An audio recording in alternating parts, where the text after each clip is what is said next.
खबर में दम है का और मैं रविंद्र सिंह आपके साथ। और आज हम आपको दिखाएंगे चुनाव से पहले पार्टी में हो रही जोड़ तोड़ की राजनीति का पूरा गुणा गणित, पूरा हिसाब किताब। बीजेपी और कांग्रेस को कितना फायदा होने वाला है और इसके साथ यह भी बताएंगे कि बीजेपी की आने वाली दूसरी लिस्ट में किसका नाम हो सकता है, किस सीट से नाम हो सकता है और किसका नाम बदल सकता है। कई नए चेहरों को भी इस बार बीजेपी से बहुत आस है जो बची हुई 10 सीटें हैं। और खुलासा करेंगे साथ ही साथ एसआई भर्ती पेपर लीक कांड में सबसे बड़े राज का, जिसको खुद पेपर माफिया ने कबूल किया है, उसका पूरा कबूलनामा आपके सामने पेश करेंगे। तो बने रहिएगा हमारे साथ। शुरू करते हैं खबर में दम है।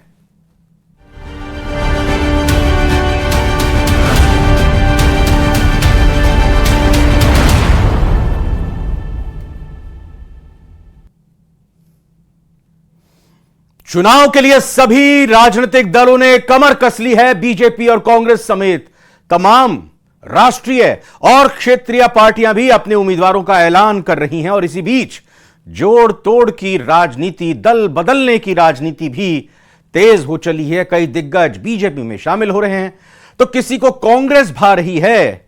चुनाव से पहले राजनीतिक पार्टियों के नेताओं का एक से दूसरे दल में जाने का सिलसिला लगातार जारी है। देखते हैं अब तक क्या कुछ हो चुका है।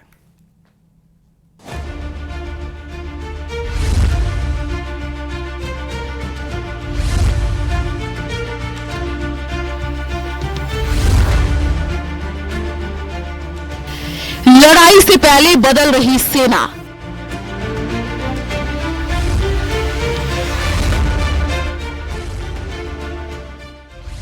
बदल रहे दल, बदल रहे स्वर।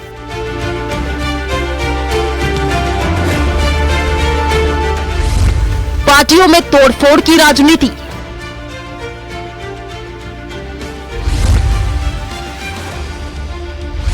क्या जीत दिलाएगी ये रणनीति? लोकसभा चुनाव से पहले बीजेपी, कांग्रेस और अन्य दलों में तोड़फोड़ की राजनीति तेजी से चल रही है। कांग्रेस के कई नेताओं ने बीजेपी का दामन थाम लिया तो उमेदा राम को हाथ का साथ रासा रहा है। वहीं मशहूर गायिका अनुराधा पौडवाल भी बीजेपी में शामिल हो गई हैं। इतना ही नहीं, चर्चा है कि आरएलपी सुप्रीमो हनुमान बेनीवाल भी बीजेपी के साथ जा सकते हैं। कांग्रेस के 18 से ज्यादा नेताओं सहित करीब 35 लोगों ने बीजेपी का दामन थाम लिया है। जयपुर में बीजेपी प्रदेश अध्यक्ष सीपी जोशी ने सभी को पार्टी की सदस्यता ग्रहण करवाई। इनमें कांग्रेस के 2 वर्तमान जिला प्रमुख सहित पूर्व सांसद और पूर्व विधायक भी शामिल हैं। कांग्रेस के पूर्व सांसद करण सिंह यादव, पूर्व विधायक परन नवदीप सिंह, पूर्व निर्दलीय विधायक सुरेश टांग, जिला प्रमुख सुशील कंवर पलाड़ा, कांग्रेस से चूरू विधानसभा के पूर्व प्रत्याशी प्रताप पुनिया, अलवर जिला प्रमुख बलबीर छिल्लर, पूर्व विधायक पुखराज गर्ग शामिल हैं। बन रहा है देश की सबसे मजबूत पार्टी को और मजबूत बनाने का। और राजस्थान में जो माननीय मुख्यमंत्री जी की परिकल्पना है कि वापस 25 में से 25 सीटें लाई जाए, तो उनमें से पहली सीट होगी अलवर। इसी भावना को लेकर के आज मैंने भाई जसवंत जी, रामेश जी, महेंद्र जी, इन सब लोगों के साथ सानिध्य में बीजेपी पार्टी ज्वाइन कर रहा हूँ। जो लोग वर्ष में 30 दिन बाहर विदेश में आराम करने जाते हैं, लेकिन एक तरफ वो नेतृत्व है जो 15 साल 13 साल मुख्यमंत्री और 10 साल प्रधानमंत्री रहते हुए जिन्होंने एक दिन और 1 घंटा भी अपने निजी जीवन के लिए नहीं लगाया, सिर्फ और देश और प्रदेश की प्रगति के लिए लगाया। यही विश्वास है कि 60 वर्षों की तुलना 10 वर्षों से की जाती है। यही विश्वास है कि गरीब कल्याण से लेकर महिला सशक्तिकरण, युवा और हर क्षेत्र के उत्थान के लिए, कल्याण के लिए आदरणीय प्रधानमंत्री जी के नेतृत्व में काम हुआ। कि कांग्रेस पार्टी नशे में है, दिशाहीन है, नीतिविहीन है। ऐसे कांग्रेस पार्टी में अब ना देश का भविष्य है ना प्रदेश का भविष्य है। इसलिए नरेंद्र मोदी 10 साल से जिस प्रकार देश को सामने रखते हुए अपना परिवार बनाकर उसकी उन्नति के लिए काम कर रहे हैं, देश की बढ़ोतरी के लिए काम कर रहे हैं, ऐसे नरेंद्र मोदी और भारतीय जनता पार्टी के साथ जुड़ने से स्वयं का भला भी है, देश और समाज का भला। इस बीच कांग्रेस और हनुमान बेनीवाल की पार्टी आरएलपी के गठबंधन की उम्मीदें और कम हो गई हैं। सूत्रों की माने तो हनुमान बेनीवाल अब बीजेपी के साथ जा सकते हैं। सोशल मीडिया पर बीजेपी आरएलपी गठबंधन की चर्चा तेज हो गई है। बेनीवाल के समर्थक एक्स हैंडल पर बीजेपी के समर्थन में पोस्ट कर रहे हैं। पोस्ट में बेनीवाल को भजनलाल सरकार में कैबिनेट मंत्री बनाए जाने की भी चर्चा हो रही है। हालांकि बेनीवाल के एक करीबी नेता उमेदराम बेनीवाल ने कांग्रेस की सदस्यता ले ली है। चर्चा है कि उमेदराम को पार्टी बाड़मेर से उम्मीदवार बना सकती है। बाड़मेर के बायतू से 2 बार विधानसभा चुनाव लड़ चुके उमेदराम बेनीवाल ने आरएलपी से इस्तीफा दे दिया था, जिसके बाद उन्होंने पीसीसी चीफ गोविंद सिंह डोटासरा की मौजूदगी में कांग्रेस ज्वाइन की। बेनीवाल के साथ कई और नेता भी कांग्रेस में शामिल हुए। आरएलपी के साथ गठबंधन का बाड़मेर में हरीश चौधरी और कई नेता विरोध कर रहे थे। बाड़मेर सीट के कारण ही गठबंधन को लेकर पेच फंस रहा था। कांग्रेस ने बाड़मेर में आरएलपी से गठबंधन करने की जगह उनके लोकसभा उम्मीदवार को ही कांग्रेस में शामिल कर लिया है। इस दौरान रिटायर्ड आरएएस जस्साराम चौधरी भी कांग्रेस में शामिल हो गए हैं। जस्साराम चौधरी को कांग्रेस नागौर से लोकसभा का टिकट दे सकती है। स्थितियों को देखते हुए जो किसान विरोधी ताकतों के खिलाफ हमें एकजुट होकर लड़ना जरूरी था, इसलिए ये फैसला लिया। और बाड़मेर जिला जो पिछले जिला की श्रेणी में आता था, वो अग्रणी सबसे आगे कैसे हो और भारत का दूसरी कहें तो कोई अतिशयोक्ति नहीं। उस क्षेत्र के अंदर हम सब मिलकर बाड़मेर जिले का विकास के लिए काम करेंगे। सब मिलकर एक टीम के रूप में विश्वास के साथ में काम करेंगे। कुछ उद्योगपति मित्रों के हित में काम करने वाले शासन को राजनीति विज्ञान में फ्लुक्चुएटिव डेमोक्रेसी कहा जाता है। फ्लुक्चुएटिव डेमोक्रेसी यानी कुछ धनिक मित्रों के लिए उनके इशारों पे ही जो सारे काम किए जाते हैं, that is known as fluctuative democracy. और यदि ये स्थिति अपने देश में रहेगी तो देश जो विश्व गुरु और प्रथम तीसरी शक्ति बनने के सपने दिखाए जा रहे हैं, वो तो दूर की बात है, आम आदमी को सड़कों पे आ जाना पड़ेगा। इन्हीं सभी स्थितियों को देख करके मैंने कांग्रेस में औपचारिक रूप से सदस्यता ग्रहण करने का निर्णय लिया। कांग्रेस को इन परिस्थितियों में मजबूत करना जरूरी है। देश को बचाना है, किसान को बचाना है, आम आदमी को बचाना है। इसलिए इनकी जो विचारधारा पहले से ही कांग्रेस की थी और जो वर्तमान परिस्थितियों में भाजपा जिस तरीके का सत्ता का दुरुपयोग कर रही है और सबको क्रेज कर रही है, डरा रही है, धमका रही है, ऐसे में किसान के बेटे ने हिम्मत की है कि हम डरने वाले नहीं हैं, इस लोकतंत्र को बचाएंगे, खत्म नहीं होने देंगे। चर्चा है कि कांग्रेस इस बार कई सीटों पर दूसरे दलों से नेताओं को शामिल करके टिकट दे रही है। चूरू से बीजेपी से टिकट कटने के बाद राहुल कसवा को पार्टी में शामिल कर उम्मीदवार बनाया है। चूरू और बाड़मेर दोनों सीटों पर कांग्रेस सहयोगी दलों के साथ गठबंधन पर बात कर रही थी, लेकिन बदले हुए हालात में गठबंधन की जगह दूसरे दलों के नेताओं को शामिल करके अपनी रणनीति बदल दी। इस बीच मशहूर गायिका अनुराधा पौडवाल ने भी बीजेपी की सदस्यता ग्रहण कर ली। सूत्रों की माने तो पार्टी उनको चुनावों के लिए बड़ी जिम्मेदारी दे सकती है और वो पार्टी की स्टार चुनाव प्रचार भी हो सकती है। अनुराधा पौडवाल हिंदी सिनेमा की चर्चित गायिका है। फिल्म दुनिया के बाद अब भजन गायकी की दुनिया में उनका डंका बज रहा है। अनुराधा पौडवाल को कई फिल्म फेयर अवार्ड से सम्मानित किया गया है। 5 दशकों से ज्यादा के करियर में अनुराधा पौडवाल ने कई भाषाओं में 9000 से ज्यादा गाने और 1500 से ज्यादा भजन रिकॉर्ड किए और अब बीजेपी उन्हें बड़ी जिम्मेदारी दे सकती है। कई बार मेरे मन में ऐसे होता था कि जो मैंने किया सही किया नहीं किया। मुझे ऐसे लगता है कि मैं सही जगह पे हूँ और ये मेरा परम सौभाग्य है कि आज मैं आप लोगों को ज्वाइन कर रही हूँ। बहुत बहुत धन्यवाद। फिलहाल बीजेपी कांग्रेस में तोड़फोड़ की राजनीति चल रही है। जीत के लिए सभी पार्टियां सभी तरह के हथकंडे अपना रही हैं। जीत किसकी होगी ये और सिंहासन पर कौन बैठेगा, ये आने वाले समय में साफ हो पाएगा। कैमरामैन अविनाश के साथ हितेंद्र शर्मा, न्यूज़ 18 राजस्थान। बीजेपी की दूसरी लिस्ट का बेसब्री से इंतजार है। सूत्रों की वैसे माने तो पार्टी दूसरी सूची में भी वर्तमान सांसदों के टिकट बदल सकती है और कई नए चेहरों को सामने ला सकती है। सिर्फ इतना ही नहीं, कई सांसदों को तो पार्टी ने साफ साफ इशारा तक कर दिया है कि उन्हें इस बार उम्मीदवार नहीं बनाया जाएगा, जिसके बाद उनके चेहरे पर मायूसी अभी से झलकने लगी है।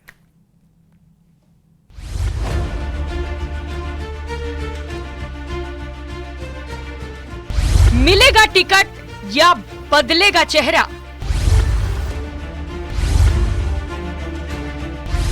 चुनावी समर में कश्मकश में नेता।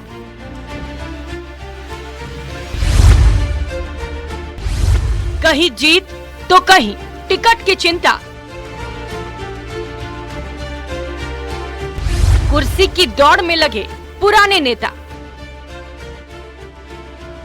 लोकसभा चुनाव से पहले सभी राजनीतिक दलों में एक जैसा ही माहौल है। एक तरफ नेताजी को टिकट मिलने के बाद में जीत की चिंता सता रही है, तो एक तरफ नेताजी इस हड़बड़ाहट में हैं कि उन्हें टिकट मिलेगा या नहीं। कुल मिलाकर के नेताजी इस वक्त सुर्खियों में हैं और नेताजी को इस बात की चिंता है कि वो सत्ता की डगर को कैसे पार कर पाएंगे। सुखबीर सिंह जौनापुरिया और रामचरण बोहरा तीसरी बार चुनावी मैदान में उतरने के लिए तैयार हैं, पर नेताजी के टिकट पर संशय बरकरार है। मोदी के हैट्रिक के इस चुनाव में दोनों के टिकट पर संशय है। चेहरे पर टिकट मिलने की उम्मीदें कम ही दिख रही हैं।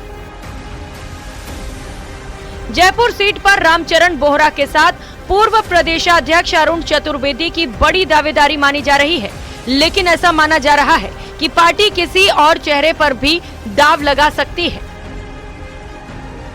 जौनापुरिया तो साफ साफ कह रहे हैं कि पार्टी टिकट काट भी सकती है। जो भी पार्टी का फैसला होगा उसे मानेंगे। तो बोहरा भी पार्टी के हर फैसले को शिरोधार्य करने की बात कह रहे हैं। भी रहा कि कुछ सिटिंग एमपी की टिकट भी जो है ना बदल सकते हैं। बदल सकते हैं, पार्टी शीर्ष नेता तो जो करे हो सकता है। मंजूर होगा? सब कुछ संभव है। कैसे? मतलब जो भी जिस हिसाब से भी मतलब उनका ऊपर शीर्ष नेता तो देख रहा है, उस नाते कुछ भी हो सकता है। लेकिन आप तो विनिंग हो टॉक में। मैं करूँ, मैं अपनी तरफ से तो विनिंग हूँ। बात यह है कि जो ऊपर से शीर्ष नेता तो फैसला करेगा उसी का रहेगा। जो भी फैसला हो मानेंगे। तो कॉन्फिडेंट है आप टिकट के प्रति? ये भारतीय जनता पार्टी का निर्णय है, हमारे राष्ट्रीय अध्यक्ष का निर्णय है, हमारे प्रधानमंत्री का निर्णय है। जो पार्टी आदेश दी वो काम है। हरियाणा से ताल्लुक रखने वाले जौनापुरिया टोंक आकर के चुनाव लड़े। टोंक में चुनाव लड़ने के साथ साथ ही 2 बार वो मोदी लहर में संसद भी पहुंचे। इसके साथ साथ ही लो प्रोफाइल रहने का फायदा मिला सांसद के तौर पर चुनाव लड़ने वाले रामचरण बोहरा को।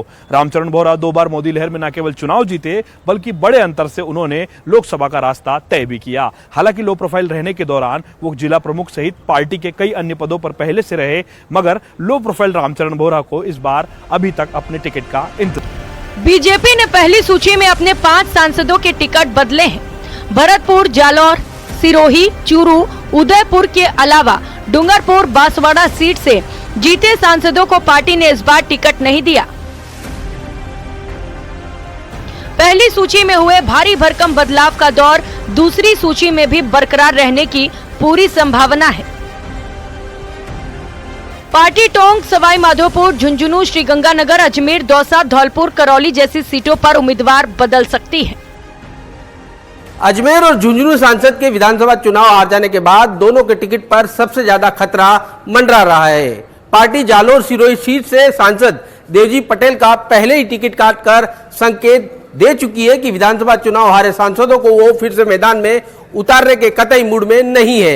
जाहिर है सांसद टिकट बचाने के लिए रामलला के दरबार तक हाजिरी लगाकर आ चुके हैं, इसी उम्मीद में कि कैसे भी टिकट मिल जाए और जीता तो राम जी देंगे ही।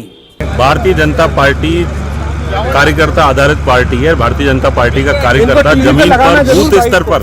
जमीन पर बूथ स्तर पर रात दिन मेहनत कर रहा है। भारतीय जनता पार्टी का तमाम कार्यकर्ता आने वाले समय में करौली धौलपुर से कमल का फूल खिलाने को तैयार है। बात कैलाश मेघवाल की करें तो उन्हें उम्मीद है कि पार्टी इस बार उन्हें टिकट जरूर देगी। कैलाश बीजेपी के एसएससी मोर्चे के प्रदेशाध्यक्ष हैं। वहीं श्रीगंगानगर हनुमानगढ़ सीट से वर्तमान सांसद निहाल चंद मेघवाल की टिकट पर संकट बताया जा रहा है। लगातार 7 चुनाव लड़ चुके निहाल के लिए वरिष्ठता ही इस बार उनके लिए बाधा बनती दिख रही है। अनूपगढ़ की सभापति प्रियंका बालान को भी बीजेपी अपना प्रत्याशी बना सकती है। आशान्वित हूँ, मुझे विश्वास है पार्टी विचार करेगी। आशा रखनी चाहिए, पार्टी हमारा परिवार है, पार्टी हमारी माँ है और पार्टी से ही मांगते हैं। मुझे विश्वास है पार्टी पूरा विचार करेगी। और 2024 का जो चुनाव होगा वो एक ऐसा चुनाव होगा, ऐतिहासिक चुनाव होगा। आप मान के चलिए उस समय और गिनते गिनते थक जाएंगे, इतने वोट मिलने वाले मैं आपको बता दूं, लाखों की तादाद में। जहां जहां और जो अंतर गत वर्ष था 19 में था, उससे कई गुना आगे बढ़कर 25 कमल राजस्थान की धरती पर खिलेंगे। बहरहाल बीजेपी 2 बार से राजस्थान में अजय है। उसका अश्वमेघ एक बार फिर मैदान में जीत के लिए दौड़ने को तैयार है। बस और 10 योद्धाओं का इंतजार है।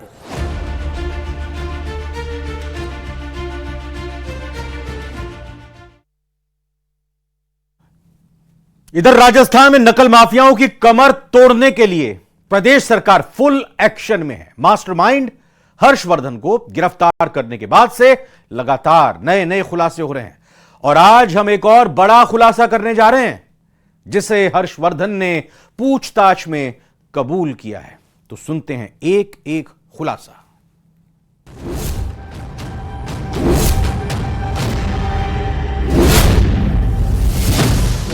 पेपर लीक कांड पर सबसे बड़ा खुलासा। नकल माफिया ने खोला सबसे बड़ा राज। एसआई भर्ती परीक्षा 2014 का काला सच। एसआई जगदीश सियाग बोला, सच खोला।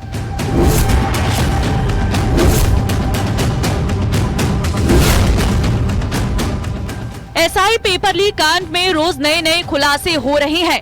एसआई जगदीश सियाग की गिरफ्तारी के बाद ये साफ होने लगा है कि फर्जीवाड़ा सिर्फ एसआई भर्ती परीक्षा 2021 में ही नहीं हुआ, बल्कि इसके तार 2014 में आयोजित सब इंस्पेक्टर भर्ती परीक्षा से भी जुड़े हैं। एसआई जगदीश सियाग ने एसओजी की गिरफ्त में आने के बाद कबूल किया है कि उसने कैसे नकल माफिया गैंग को 10 लाख रुपए देकर एग्जाम पास किया और 23वीं रैंक हासिल की। भरतपुर एसपी ऑफिस में तैनात थानेदार जगदीश सिहाग ने एसआई की 2014 की परीक्षा में 23वीं रैंक हासिल की थी। टॉपर में एसआई जगदीश सिहाग का नाम था, लेकिन एसओजी की पूछताछ के बाद जगदीश सिहाग ने जो खुलासे किए हैं उनसे साबित हो गया है कि आने वाले दिनों में और भी कई चेहरे बेनकाब होने वाले हैं। देखिए, अनुसंधान लगातार जारी है, चीजें एक से एक जुड़ी रहती हैं और उसी से आगे खुलासा होता है। आगे जो जानकारियां इकट्ठा हो रही है उससे आगे देखिए। जब सारे आरोपी जो गैंग के लोग हैं एक साथ इकट्ठे हुए, उनके साथ जब पूछताछ हुई और उनको आपस में क्रॉस किया गया, उससे ये बात निकल के आई है। और इन सबसे पूछताछ में जिनके बारे में हम 200% एश्योर थे कि ये पेपर लीक से के लाभार्थी हैं, उनको हमने एफआईआर में नामजद किया है और उनके खिलाफ कार्रवाई कर रहे हैं। पेपर लीक कांड की परतें खुलती जा रही हैं और ये साफ हो गया है कि एसआई भर्ती के अलावा जूनियर इंजीनियर पेपर लीक समेत कई मामलों में सरगना एक ही है। भजनलाल सरकार ने गठन के बाद सबसे पहले नकल रोकने और माफिया को एक्सपोज कर सलाखों के पीछे पहुंचाने के लिए स्पेशल इन्वेस्टिगेशन के गठन की घोषणा की थी, जिसकी जिम्मेदारी प्रदेश के तेज तर्रार आईपीएस एडीजी बीके सिंह को सौंपी गई थी। एसआईटी तैयार होने के बाद 2 महीने में नतीजे सबके सामने हैं। जिसके बाद सीएम ने पेपर लीक मामले की जांच को लेकर एसओजी टीम को शाबाशी दी है। सीएम ने एसओजी और एसआईटी टीम के सदस्यों के साथ बैठक की। इस दौरान सीएम को प्रगति रिपोर्ट सौंपी। सीएम ने खुद जांच टीम को ओटीएस पर बुलाया था। माननीय मुख्यमंत्री जी जब अभी हाल ही में बीमार हुए थे, उसी दौरान मेरे पास फोन आया था कि टीम की कार्रवाई बहुत जबरदस्त है और मैं पूरे टीम से मिलना चाहता हूं, क्योंकि वो समय समय पे मुझे बुला के जो इन परीक्षाओं के बारे में जो मार्गदर्शन करना था, जो इंकरेजमेंट करना था, जो संदेश देना था, वो लगातार देते रहे थे। लेकिन उन्होंने इच्छा व्यक्त की कि मैं पूरे टीम से मिलकर एक बार उनको ये बताना चाहता हूं कि ये जो कार्रवाई हुई है वो राजस्थान की जनता के लिए कितना महत्वपूर्ण और जो निराश युवक थे उनके मन में कितना आशा बढ़ने वाला था। इस बीच आरपीएससी ने उन अभ्यर्थियों की पहचान की है जो परीक्षा के दौरान गड़बड़ी कर सकते हैं और इन्हें रोकने की तैयारी के लिए आयोग ने एडीजी, एसओजी सहित समस्त कलेक्टर और पुलिस अधीक्षक को 557 ऐसे अभ्यर्थियों की सूची भेजी है। आयोग के अनुसार इन अभ्यर्थियों द्वारा प्रत्यक्ष या अप्रत्यक्ष रूप से भर्ती परीक्षाओं में गड़बड़ी की जा सकती है। हालांकि प्रशासन पहले भी इस तरह की गतिविधियों से निपटने की तैयारी में लगा हुआ है। वहीं एसओजी भी लगातार पेपर माफिया के नेटवर्क को ध्वस्त कर रही है। पेपर लीक मामले में अब तक कई सरकारी अधिकारी और कर्मचारी भी एसओजी के रडार पर आ चुके हैं। ये भी बताया जा रहा है कि एसओजी ने जिन सरकारी कर्मचारी और अधिकारियों को आरोपी के तौर पर चिन्हित किया है, इनमें से जो फरार चल रहे हैं उनकी सैलरी और भत्ते रोकने के लिए भी सीएम ने आदेश दिए हैं। फिलहाल राजस्थान में पेपर लीक कांड के मुख्य गुनहगार एसआईटी की गिरफ्त में है और उनसे पूछताछ में अहम खुलासे हो रहे हैं। माना जा रहा है कि आगे भी एसआईटी और भी कई बड़े खुलासे करेगी। Bureau report, news 18 Rajasthan. बात लोकसभा चुनाव की एक बार फिर से करते हैं, जहां चित्तौड़गढ़ संसदीय क्षेत्र में मुकाबला दिलचस्प होने जा रहा है। कांग्रेस ने इस सीट से उदयलाल आंजना को मैदान में उतारा है, जिन्हें विधानसभा चुनाव में हार का सामना करना पड़ा था, जबकि इस सीट से बीजेपी के प्रदेश अध्यक्ष और मौजूदा सांसद सीपी जोशी मैदान में हैं।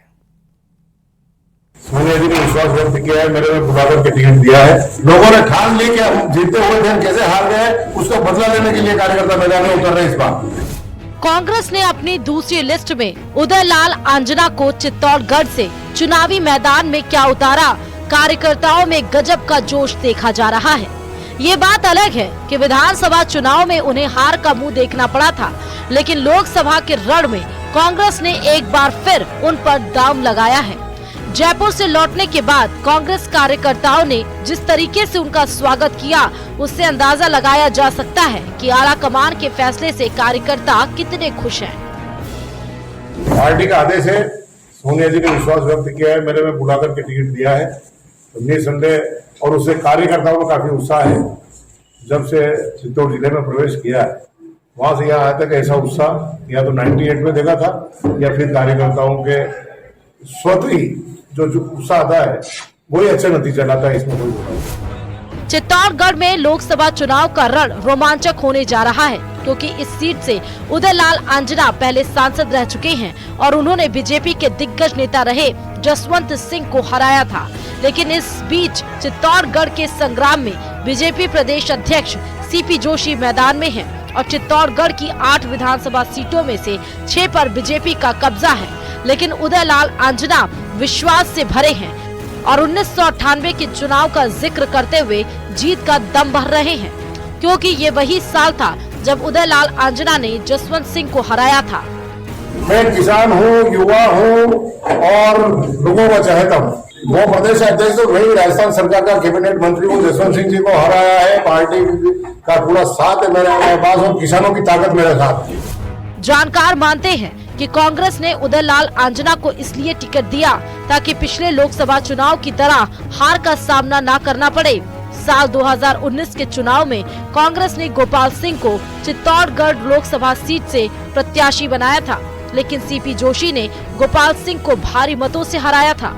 जानकारों का कहना है कि उदयलाल आंजना लोकल हैं और इनकी किसान वर्ग में अच्छी पकड़ है। एक बार उसी सीट से सांसद भी रह चुके हैं। साथ ही लोकल में इनके अलावा कांग्रेस के पास कोई बड़ा चेहरा नहीं, इसी कारण उदयलाल आंजना को टिकट दिया गया। अब वो परसेंटेज तो 100 तक ही होते हैं, लेकिन मैं 200 को तो भी कम है।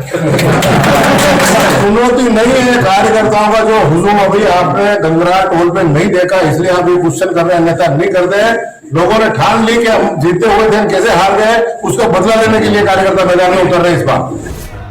2014 से लेकर 2019 तक 2 बार लगातार सीपी जोशी चित्तौड़गढ़ के रण को जीतते आ रहे हैं। ऐसे में उनका मुकाबला कांग्रेस के उदयलाल आंजना के अलावा निर्दलीय ताल ठोकने के संकेत देने वाले चंद्रभान सिंह आज्ञा से भी हो सकता है। ऐसे में चुनाव के नतीजे बेहद रोमांचक होने वाले हैं। न्यूज 18 राजस्थान के लिए चित्तौड़गढ़ से पीयूष मुंडारा की रिपोर्ट।